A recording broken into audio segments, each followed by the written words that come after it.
राज्य सरकारनं आज कर्जमाफीची घोषणा केली, परंतु या घोषणेनं आम्ही समाधानी नाहीये। मुळामध्ये विधानसभा होऊन 1.5 वर्ष झाले।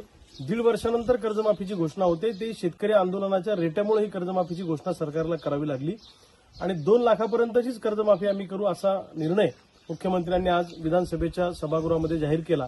आमचं म्हणणं आहे की किमान 5 लाखापर्यंतच्या शेतकऱ्यांचं कर्ज माफ व्हायला पाहिजे आणि कुठलेही जाचक अटी आणि निकष त्यात नको, सरसकट कर्जमुक्ती झाली पाहिजे अशी आम्हा सगळ्या शेतकऱ्यांची मागणी आहे आणि त्यामध्ये कुठल्याही अटी शर्तीविना ही कर्जमाफी झाली पाहिजे अशी आमची मागणी आहे।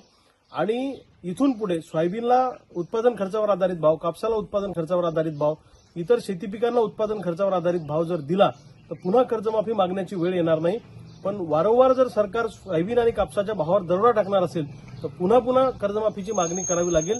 हे फक्त एक सलाईन आहे, याच्यातून शेतकरी खूप मोठा उभा राहील असं नाही आणि रेग्युलर कर्ज भरणाऱ्यांना किमान 1 लाख रुपये त्या ठिकाणी अनुदान जाहीर करायला पाहिजे होतं अशी आमची मागणी आहे। आजच्या कर्जमाफीच्या निर्णयामध्ये आम्ही पूर्णपणे समाधानी नाहीये।